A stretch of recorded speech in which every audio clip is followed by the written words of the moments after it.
Varicose veins తో బాధపడుతున్నారా? దసరా సందర్భంగా ఉచిత కన్సల్టేషన్, సర్జరీపై 20% వరకు డిస్కౌంట్.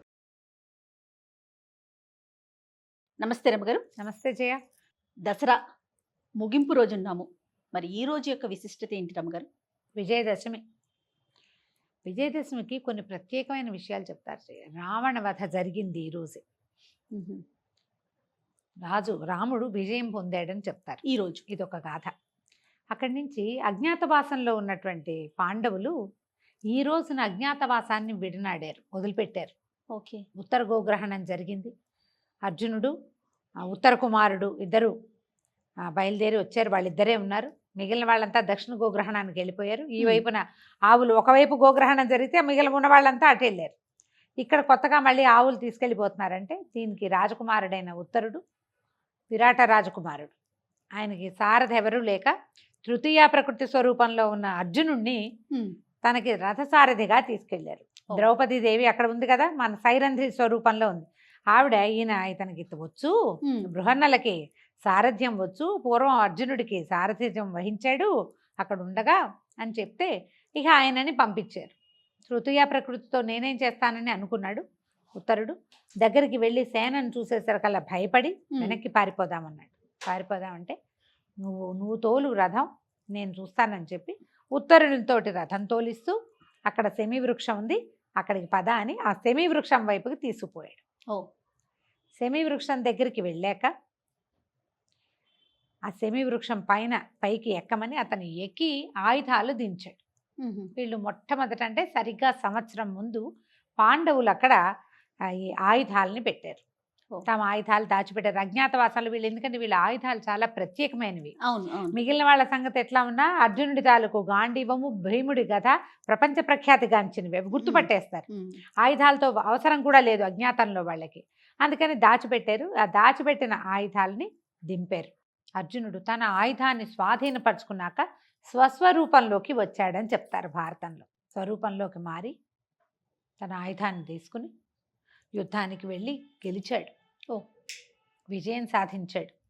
ఆ రోజునే వాళ్ళ అజ్ఞాతవాసం పూర్తయి వాళ్ళు ఏ పందెం పెట్టుకున్నారో ఆ పందెం పరిసమాప్తి అయిందనమాట. అందుకని అది ప్రత్యేకంగా ఈ రోజున సెమీ పూజ కూడా చేస్తారు. మనకి ఇప్పుడు అవతారాలు ఏం వేస్తారు, 9 అవతారాలు నవదుర్గలు పూర్తయిపోయారు. నవంబర్కు వేసేటువంటి మహిషాసుర సంహారంతో మహిషాసుర మర్దిని అవతారం కూడా పూర్తయిపోయి, మర్దిని తర్వాత మహిషాసుర మర్దనం తర్వాత అమ్మవారు అలా మహాభయంకర ప్రళయ భయంకర రూపంతో ఉంది కదా. దేవతలు, మానవులు, ఋషులు ఎందరో బ్రహ్మర్షుల దగ్గర నుంచి అందరూ వచ్చి ఆమెను పరిపరి విధాలుగా ప్రార్థించి ఈ మహోదాత్తమైన స్వరూపాన్ని చూడలేకపోతున్నాం, ఇంత ఉగ్ర స్వరూపము ఆమెను శాంతింపజేయడానికి పరిపరి విధాలుగా స్తోత్రం చేస్తే ఆమె పరమశాంత సుందరమూర్తిగా మారింది. ఆ శాంత సుందరమూర్తే రాజరాజేశ్వరి. ఆ రాజరాజేశ్వరి అవతారంతో మనకి ఇంద్రకీలాద్రి మీద కనకదుర్గమ్మ వారి దేవస్థానంలో రాజరాజేశ్వరి అవతారంలో అమ్మవారిని మనకి దర్శనం చేయిస్తారు. ఈమెని అపరాజితాదేవి అంటారు. అంటే ఎక్కడా పరాజయము చెందని తల్లి, జయించలేనిది, ఆమెను జయించలేరు ఎవరు. ఆ స్వరూపాన్ని ఈ రోజున పూజ చేస్తాం. ఈ అపరాజిత పూజ అంటే ప్రసన్నంగా కూర్చుని ఉన్నటువంటి, మనం లలితా స్వరూపం పూజ చేసుకుంటాం కదా, ఆ అమ్మవారినైనా పెట్టుకోవచ్చు. రాజరాజేశ్వరి అమ్మవారి చెరుకు విల్లు పట్టుకున్న పటం కనపడుతుంది, ఆ పటమైనా పెట్టుకోవచ్చు. మన రోజువారీ పూజా విధానంలో ఏ అమ్మవారు ఉంటే ఆ అమ్మవారిని పెట్టుకోవచ్చు. అయితే ఈ రోజున మనం అమ్మవారికి ఏదైనా వస్త్ర సమర్పణ అవి చేయాలంటే ఆకుపచ్చ లేదా పసుపచ్చ లాంటి వస్త్రాలు సమర్పణ చేయొచ్చు. అమ్మవారికి కదంబ సాదము అంటే అన్ని కూరలు వేసి పులుసు కూడా పోసి చేసినటువంటి అన్నం, తర్వాత ఏమో చక్ర పొంగలి నివేదన చేస్తారు. ఇది ఆఖరి రోజు కాబట్టి మనం బూరెలు, పూర్ణం బూరెలు, తర్వాత పులిహోర, చిత్రాన్నాలు, రకరకాల అన్నాలు, పాయసాన్నాలు ఉన్నాయి కదా మనకి, చిత్రాన్నాలు, అన్ని రకాల అన్న నివేదనలు చేయొచ్చు. శాకాన్నాన్ని బదులే మనం ఇది చేసుకుంటాం కదా కదంబ సాదం, అన్ని రకాల నివేదనలు చేయొచ్చు. ఇన్ని రోజుల్లోనూ మనం సేవించుకోలేని ఏవేవి మిగిలిపోయాయి అనుకుంటాం, అది ఈ పండగ రోజున అన్ని రకాల సేవల్ని అమ్మవారికి సమర్పణ చేయొచ్చు. అయితే ఈ రోజు ప్రత్యేకంగా మనం మామూలు సాధారణ జీవులందరూ, మామూలు మానవులందరూ పాటించే విధానం ఏంటంటే అమ్మని పూజించుకోవటము, తర్వాత స్నేహితుల్ని కలుసుకోవటము, దేవాలయ దర్శనం చేయటము, సీమోల్లంఘనం అంటారు. సీమోల్లంఘనం అంటే మన ఊరి తాలూకు పొలిమేరలు చూసి రావటం, పొలిమేర దాటి మళ్ళీ లోపలికి రావాలట. తర్వాత పాలపిట్టని చూడడం, చూస్తారు. అవును. ఆఖరిది ఏంటంటే ఇంకో పెద్ద పని ఏం చేస్తారంటే సెమీ వృక్షం, ఆ. సెమీ వృక్ష దర్శనం కానీ సెమీ ఆకులని, జమ్మి ఆకుల్ని పంచుతారు. జమ్మి అవును. కొట్టడం అంటారు దీని పనే అది. ఈ జమ్మి కొట్టే పని కనుక చేస్తే 10 రోజులు పూజా విధానము చేసిన ఫలితం వస్తుందని చెప్తారు. తెలంగాణలో ఈ జమ్మి ఆకుల్ని బంగారంగా పంచుతారు. అవునండి. పెద్దవాళ్ళు పిల్లలకి ప్రసాదంగా ఇస్తారు. ఆకులు తెచ్చి ఇంట్లో పెట్టుకుంటారు. అవి తినేవి కాదు, అవును. చేతిలోకి వచ్చినవి విసిరి పారేయకుండా ఇంట్లో అదొక మహాప్రసాదంగా తెచ్చుకుంటారు. కొన్నాళ్ళకి ఎండిపోయి వెళ్ళిపోతాయి. కానీ ఈ జమ్మి ఇవ్వటం అనేది ఈ ప్రాంతంలో కనబడుతుంది. మన వైపు అంతా ఏం చేస్తారు, విశేషంగా బాగా వండుకుని స్నేహితులను కలుసుకోవటము అది చేస్తారు. సీమోల్లంఘనం చేయటం చిన్న ఊళ్ళల్లో కుదురుతుంది. హైదరాబాద్లో సీమోల్లంఘనం ఏం చేస్తాం మనం, అంతే మనకి కదా. ఏవి ఎల్లలేవు ఈ ఊరికి అవును. కదా. ఇంత పెద్ద ప్రాంతాల్లో కాకుండా పల్లెటూళ్ళలో అయితే ఈ విధానాన్ని అవలంబించేవాళ్ళు. తర్వాత మన చుట్టాలు పక్కాలందరికీ వస్త్రాలు సమర్పించడం, బట్టలు పెట్టుకోవటము, మంచి వస్తువులు ఏమైనా గిఫ్ట్లు ఇవ్వటము, స్నేహితులతో కులాసాగా కాలక్షేపం చేయటము, కొట్లాటలు గొడవలకి దారి తీయకుండా మంచి పనులు ఈ ఉంచుకోవటము. రోజు నుంచి మొదలు పెడతారు కదా రమగారు? చెప్తాను అది కూడా. ఉమ్. అయితే ఈ దశమి నాడు మీరు కొత్త కారు కొనుక్కోండి మీ ఇష్టం, Yes. కొత్త బంగారు వస్తువు కొనుక్కోండి మీ ఇష్టం. ఎప్పుడో తెచ్చిపెట్టిన వస్తువుని ఈ రోజున మొదలుపెట్టి వాడుకోవచ్చు. విజయదశమి నాడు షాపు ఓపెనింగ్ లాంటి పనులు కూడా చేసేయచ్చు. అంత విజయమే. ఎందుకంటే ఈ శ్రవణ నక్షత్రంతో కూడి ఉంటే విజయదశమి ఇంకా ఫలితం వస్తుంది. ముందు వెనకలుగా ఒక్కొక్కసారి శ్రవణం కదిలిపోతుంది, అవునవును. జనరల్గా కదలదు, సాధారణంగా ఎప్పుడో ఒక్కసారి జరుగుతుంది. శ్రవణంతో కలిసి ఉన్నటువంటి దశమి నాడు కనుక అమ్మవారి దర్శనం దేవాలయానికి వెళ్ళిన ఇంట్లోనే నమస్కారం చేసుకుని పందిళ్ళల్లో పెడతారు. అక్కడైనా సరే మనం అమ్మవారిని దర్శనం చేసుకుంటే విశేషమైన ఫలితం లభిస్తుంది. ముందు రోజున మనం కలశం పెట్టుకున్న వాళ్ళు కలశాన్ని తీసి పక్కకు పెట్టాం కదా, కలశ విసర్జన ఈ రోజున మంచిది.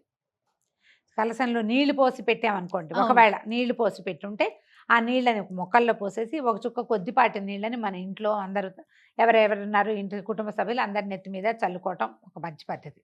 తర్వాత ఒకవేళ బియ్యం పోసి కలశం పెట్టామనుకోండి, ఆ బియ్యాన్ని ఈరోజు ప్రసాదంగా వండుకొని మనం అన్నం వండుకుంటాం కదా, దాన్ని ఆ బియ్యంతో వండుకోవటం మంచిది.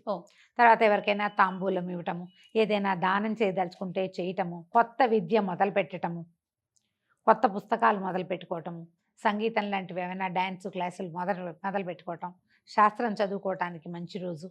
ఇట్లా ఏదైనా సరే ఏ కొత్త పని చేయాలన్నా ఈ రోజున చేసుకుంటే విశేషమైన ఫలితం లభిస్తుంది. మంచిదంటే సరిగ్గా పూర్తవుతుంది అనమాట.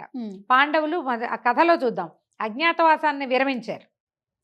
వాళ్ళు రాజ్యాన్ని మళ్ళీ పొందటం అనేది ఎంత బాగా జరిగింది. మధ్యలో ఎంత గొడవైనా సరే అవును, చివరికి వాళ్ళు ధర్మం గెలిచింది. వాళ్ళు ఏ ధర్మాన్ని పట్టుకుని ఉన్నారో ఆ ధర్మం గెలిచింది. అలాగే మనం కూడా గెలుస్తాం.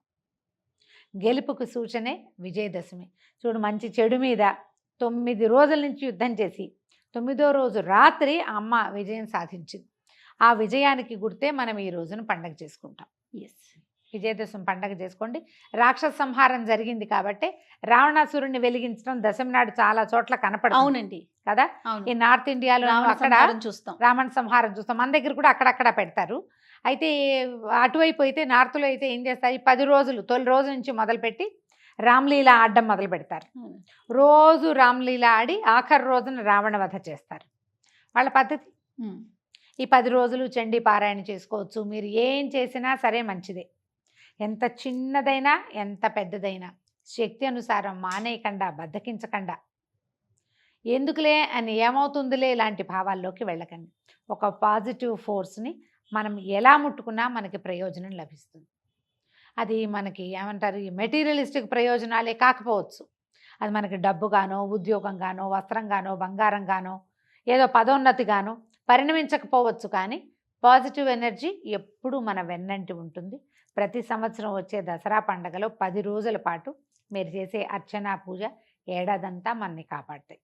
అంతే కదా. మనని కాపాడే ఈ ఆద్యశక్తికి నమస్కారం చేసుకుంటూ ఈ 10 రోజుల్లో ఆమె చాలా ప్రసన్నంగా ఉంటుంది కాబట్టి ఈ ప్రసన్నతని సొంతం చేసుకోండి. దీంతో మనం దసరా పండుగ తాలూకు వీడియోలు సమాప్తి చేద్దాం. చాలా చక్కగా 10 రోజులకు సంబంధించి ప్రతి విషయాన్ని ఏ రోజుకి ఆ రోజు ప్రత్యేకంగా మాట్లాడుకున్నాం. చాలా సంతోషం రమ్మగారు. తర్వాత మనం కట్టుకున్న శారీస్ని సఖీ శారీస్ వాళ్ళు స్పాన్సర్ చేశారు కదా రమ్మగారు. బాగున్నాయి కదా, చాలా బాగున్నాయి. ఎక్కడెక్కడ బ్రాంచెస్ ఉండి మీకు ఏమైనా ఐడియా ఉందండి? ఇది కూకట్పల్లి, సికింద్రాబాదు, ఏఎస్ రావు నగర్ 3 ఉంది. Sakhi the house of Kanchi weaves వాళ్ళవి. అయితే వీళ్ళకి విజయవాడలో, మంగళగిరిలో, తర్వాత గుంటూరులో కూడా షోరూమ్స్ ఉన్నాయి. ఓకే, పట్టు చీరలు వీళ్ళ ప్రత్యేకత. వీళ్ళ ప్రత్యేకత కంచి వీవ్సే, దాని పేరు హౌస్ ఆఫ్ కంచి వీవ్సే. ఓకే, అవకాశం ఉన్న వాళ్ళు చూడండి, ఇప్పుడు మేము కట్టుకున్న చీరలు ఎలాగో కనపడుతున్నాయి. రైట్. వీటితో పాటు మనం వేసుకున్న జ్యువెలరీని ముకుందా జ్యువెలర్స్ వారు మనకి స్పాన్సర్ చేశారు రమ్మగారు. వీళ్ళకి బ్రాంచెస్ వీళ్ళకి కేపీహెచ్పిలో ఉంది, కొత్తపేట్, సోమాజిగూడ, వీటితో పాటుగా ఖమ్మంలో కూడా ఒక బ్రాంచ్ ఉందండి. వీళ్ళది ఏంటంటే ముకుంద అనగానే ఫ్యాక్టరీ అవుట్లెట్ అనే ఒక ట్యాగ్ లైన్తో వీళ్ళు ముందుకు వచ్చారు. లైట్ వెయిట్ జ్యువెలరీ వీళ్ళ స్పెషాలిటీ అండి. అది ఏ టైప్ ఆఫ్ జ్యువెలరీ అయినా కూడా చాలా లైట్ వెయిట్లో తయారు చేసి, అంటే ప్రతి ఒక్కరికి కూడా బంగారం కొనుక్కోవాలనే కళని నెరవేర్చడం కోసమే మేము ముందుకు వచ్చామనేసి ముకుంద వాళ్ళు చెప్తూ మేకింగ్ ఛార్జెస్ లేవంటున్నారు. మేకింగ్, నో మేకింగ్ అండి. మేకింగ్ ఛార్జెస్ లేకుండా ఓన్లీ తరుగు మీద వెళ్తుంది. బాగున్నాయి. ప్రతి నెక్లెస్ యూనిక్ గా కొత్తగా ప్రత్యేకంగా కనిపిస్తున్నాయి. పండగను మాత్రం మనం చాలా బాగా జరుపుకున్నాం. ఈ సందర్భంగా మనం స్పెషల్ థ్యాంక్స్ చెప్పాలి అనుకుంటే కనుక మన కెమెరామెన్స్ అంతా కూడా ఎంతో కష్టపడి స్టూడియో అంతా రెడీ చేశారు. వీళ్ళతో పాటుగా సఖి అండ్ ముకుందా జ్యువెల్స్, వీళ్ళిద్దరికి కూడా special thanks. Thank you very much. Once again మీకు దసరా శుభాకాంక్షలు రమ్మ గారు. సుమన్ టీవీ ప్రేక్షకులందరికీ దసరా పండుగ శుభాకాంక్షలు. నమస్తే.